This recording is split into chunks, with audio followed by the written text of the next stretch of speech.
90s kids எல்லாம் அதிகமாக விரும்பி வச்ச பூனா கனகாம்பரம் தான்.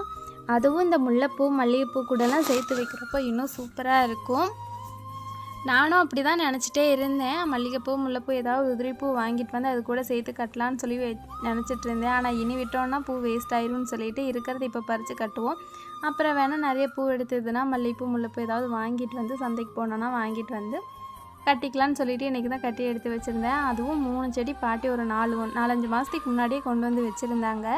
அது ரொம்ப நாளாக தலையவே இல்லை. சரி இது வராது போலன்னு சொல்லி விட்டுட்டேன். அதுக்கப்புறம் இப்போ தான் ஓரளவுக்கு இந்த இடையில இந்த மழை வந்ததுக்கப்புறம் கொஞ்சம் நல்லாவே தலைஞ்சிருக்குது. பூவும் நிறையாவே எடுத்திருக்கு.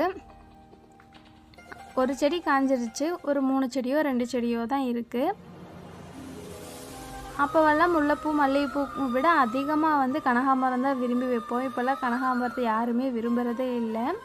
எங்கேயும் அதிகமாக பார்க்க முடியறது இல்லை. ஃபஸ்ட்டு நிறைய கடையில் கூட விற்பாங்க. இப்போல்லாம் எந்த பூ கடையிலையுமே கனகாம்பரமெல்லாம் இருக்கிறதில்ல.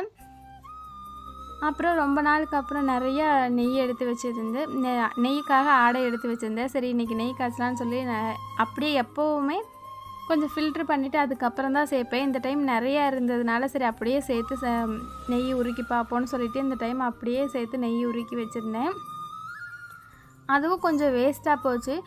அது 10 நாளைக்கு மேலே இருக்கும் இந்த நெய் உருக்கி. சஷ்டி விரதத்துக்கு முன்னாடியே உருக்கின நெய் தான். சஷ்டி அப்போது நெய் விளக்கு போடுறதுக்காக அது நிறைய நெய் தான், அந்த நெய் யூஸ் பண்ணி தான் நெய் விளக்கு போட்டிருந்தேன். பரவாயில்ல, அந்த நெய் அப்போ யூஸ் பண்ணங்காட்டி இல்லைன்னா அப்படியே தான் வச்சுட்டு இருந்திருப்போம். இப்போ வந்து அந்த நெய் கொஞ்சமாக இருந்தது. ஒரு 50 ml 100 ml இருந்திருக்கும். அது வந்து கெட்டு போச்சு. எப்போவுமே இப்படி ஆனதே இல்லை. ஏதாவது தண்ணி பட்டுருச்சா இல்லை நான் வந்து உருக்குறப்ப நல்லா உருக்கலே என்னன்னு தெரியல, என்ன மிஸ்டேக் பண்ணேனே தெரியல. ஆனால் இந்த டைம் வந்து நெய் வந்து இப்போ ஒரு 10 நாளுக்கு அப்புறம்